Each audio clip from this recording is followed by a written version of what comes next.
Good morning. Philip speaking, coming to you from Chiang Mai in northern Thailand. Now, this may be the most important video that you've ever watched. In the age of hyperbole, I'm merely under-exaggerating. So anyway, I hope you don't mind me using my notes. I want to be sure I don't miss anything out.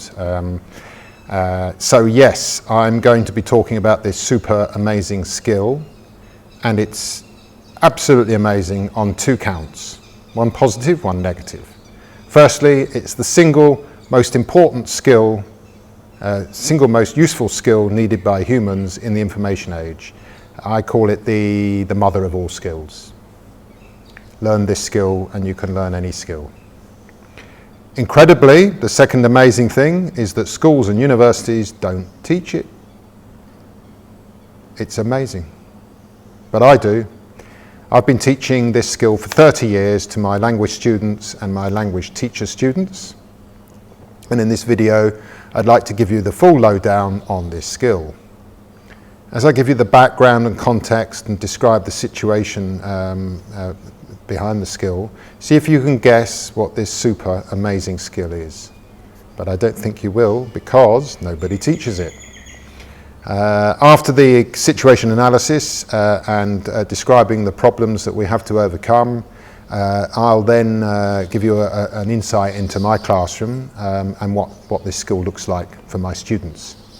Now, mastered this skill and you will optimize your life and overcome fear of failure.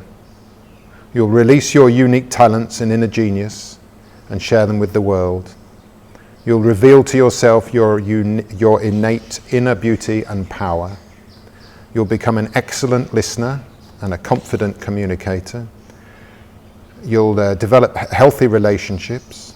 You'll leave the procrastination station on an express train and manifest your potential instead of dying with it. And here's the big one.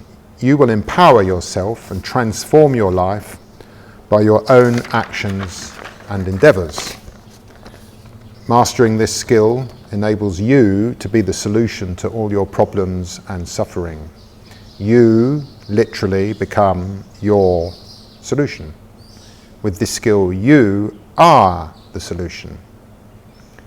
You'll take charge of your life, your health, and your destiny, all in your hands. Suddenly, 90% of your stress starts to melt away, and something called harmony turns up. Wonderful. Sound too good to be true? Are you human? Now, on the other hand, if your life is marked by frequent struggles, stresses and strife, by negative emotions and mental suffering, and by a lack of time and a lack of energy, then it means you lack ability in this skill. Just like probably 99% of your fellow humans, because nobody teaches it. But I do. Now, let me ask you frankly and directly, and you may like to pause the video to think about it, but what pains, problems and suffering feature in your life?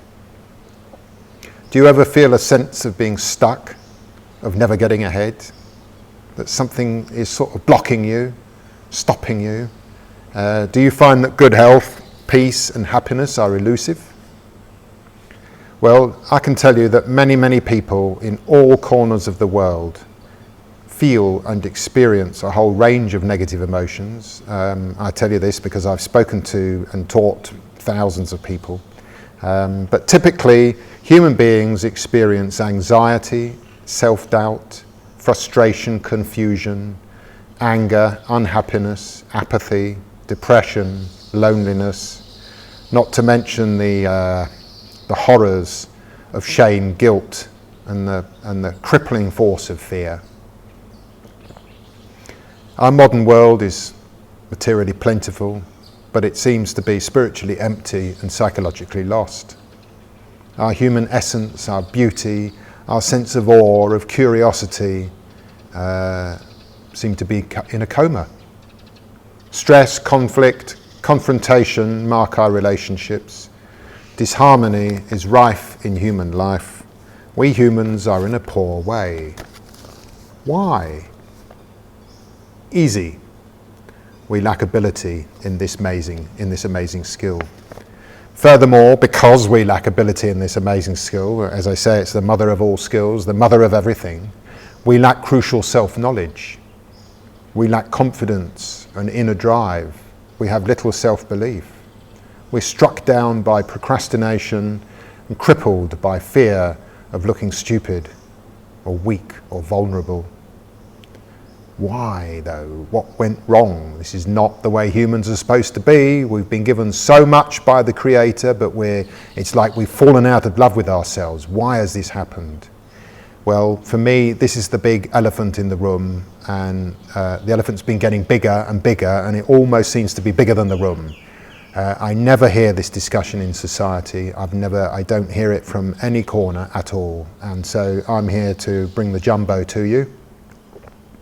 Now the answers may be unpalatable, may be distasteful, shocking, and in my view it's criminal. It's a crime against all humans. The answer to all these problems that we have is 12 years of schooling. The school system represses us. And right now it's busy repressing a whole new generation of children. And it's been repressing humans for a long time. Certainly since the 1800s, when Mark Twain said, "I never let my schooling interfere with my education," strongly suggests that he viewed his schooling as a complete waste of time. But I think it's even worse today, because I think there's all this ideological stuff coming at children, and there's this full emphasis on knowledge and facts, and this is right and this is wrong and so on. But that's not the human way. We're here to understand. As an educator of educators myself, I will say the whole thing is a human tragedy. And our schools are always talking, they have millions of tests, and they're always talking about failing children and threatening them with failure, and it causes undue stress for 12 years. Well, I give the school system a double F grade. I'm not here blaming the teachers or the administrators or the children or the parents or anybody. The system has taken over, and as I say, it's been around since the 1800s, probably a lot longer. I think that the school system discourages us, it demoralizes us, disconnects us and disempowers us. I think it's dehumanizing, I think it's anti-human, anti-life, anti-energy. It steals our childhood and stuffs up our adulthood. It's an anti-education. You might be wondering what I mean here exactly, and how have schools done this? Why would they do it? Why would they do that to us? I don't really know about the why, it's conjecture, but I do know why. I do know how they've done it to us. And the how, basically, they didn't teach us. They didn't teach us how to learn, how to communicate, how to think for ourselves, how to express ourselves, how to listen. Did I mention that? They didn't teach us how to think, how to ask questions, how to explore, how to research, how to reflect or solve problems. Did you ask questions when you were at school? I think we soon find out that it's not worth the hassle. Maybe the teacher got unhappy with us, or another kid asked a question and everybody laughed, and we think, well, we don't want that. They didn't teach us how our body works. Do you know how your body works? Do you know how your mind works? What's your soul? Do you know how the planet's ecosystems work? How the whole interconnected web of life works? You see, this is crucial foundational knowledge that we must know, but denied to us, not taught. Fancy that. Learning in school is memorize and comply. Teaching is tell, test and compel. So for 12 years, external authority is the boss. External authority knows best. We don't know. We just listen and try and learn by threat of failure. The school system crushes our creativity, our curiosity, our confidence. It suppresses our innate intelligence, our unique talents, and our unity and diversity. Is it any wonder humanity's in a deep calamity today? Little to no learning and life skills, little to no self-knowledge, little to no confidence, esteem and self-belief, a total disaster. What can be done? Easy again, we get an education. Okay, this is where I come in, because as I say, I've been teaching this skill for 30 years, and I'm now going to reveal to you this skill and tell you how it works in my classroom. Have you guessed what it is? So the amazing super skill is, drum roll, learning. I didn't think you'd guess.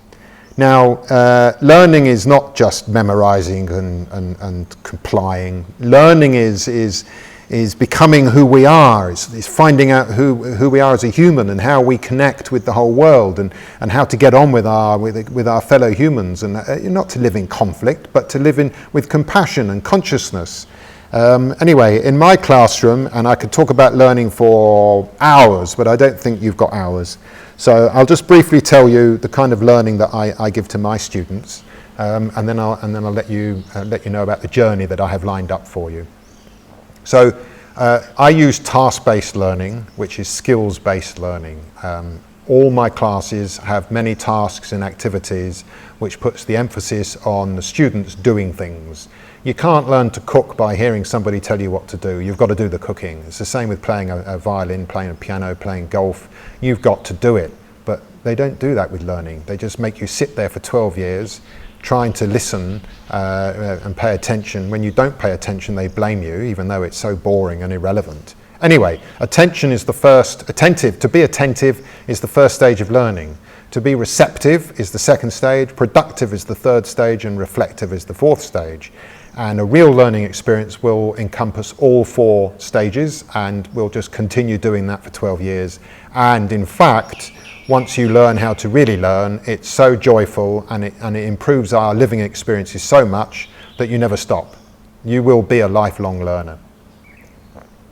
Now, to pay attention, it has to be interesting, it has to be relevant, enjoyable, motivating. It's got to pique our curiosity. So the teacher's first job is to do that. Must be motivating. If there's no attention, no learning. Receptive, well, this is either listening to something, watching a video, reading something, observing, noticing, and so on. So I may give a short video to watch, and I'll give them some questions to focus their attention, to answer those questions. The same with a reading text, or whatever it is. And then at the end, I'll put the students into pairs or small groups of 3, and they have to compare their answers to what they read and what they listened to. I'll then play it again, or get them to read it again with more questions. So always a guidance in what to do. Because they're comparing their answers with each other, they're getting speaking practice, collaboration practice, working together practice, and furthermore, many of my questions don't have right or wrong answers. So this illustrates by the nature of the task that it's not always about right or wrong, it's about understanding. Productive is the output, and that means speaking or writing, and that means doing something with what you've read and what you've heard. So if you read about the destruction of the Amazon rainforest, okay, let's talk about what's happening in our environment, in your country, what's happening there, and what problems do society face. So this is the discussion. You can have a debate, you can interview, you can do role play, which is to simulate real life. We have competition, we have cooperating, collaborating, brainstorming, articulating yourself, thinking for yourself, decision making, storytelling, organizing, mind mapping, solving problems, and the whole lot. More than just sitting there for 12 years in rows and columns. And then, so that's the learning that's happened, and they've been busy in the learning mode, and now comes the reflection. And this is when I get the students to talk about what they learn. So it's like a meta experience. It's now standing above the whole situation and looking back and reviewing it and recalling it and replaying it. And in this way, we can find out, well, did we enjoy this activity? Was it difficult? Was it too easy? Was it challenging? Do we want more of it? Don't we like this? Who struggled with what? Do you have any particular strategies and tips you can share with your peers? And so on. So this is where you talk about the learning instead of just learning. And always for my students, homework is they have a learner log. So they write in their learner log what they learned today in the classroom. And look, learning is challenging, it's thinking, it's contemplating, it's clarifying, it's discerning, it's deducing, it's inferring, it's understanding, it's interpreting, it's investigating, it's inquiring, exploring, testing things out, questioning, being creative, reading, listening, observing, noticing, being open-minded, expanding your mind and heart, and teaching. And teaching, good learners have to teach. Anyway, so it goes on. Let me finish by saying that I'd like to invite you on my journey. Tomorrow I'm going to send you an email about my education charter. I developed this and wrote this for the World Freedom Alliance last year because I do work with the education pillar. This contains values and principles that I've developed over my years that help us learn and help us live. For example, one of the values is work with integrity. A principle would be non-violence, and if we use this as our basis, this guides us and it directs us in life.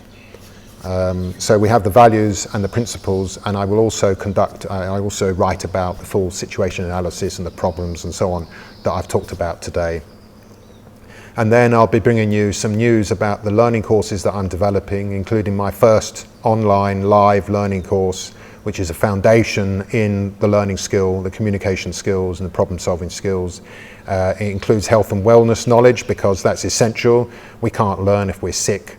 Humans desperately need to get hold of their health, physical health, psychological health, spiritual health. Anyway, I think my battery's running out. I've probably taken up an awful lot of your time, so I'm going to stop the video now. Please look out for my email tomorrow, and I will then, you can then receive my PDF document, which is the education charter, and in writing, in your own time, you can read about a proper education where proper learning takes place. Let me finish by saying that real learning, you know when it happens because it brings you freedom, fun, it's rewarding, it's engaging, it's empowering, it's dynamic, freedom, it's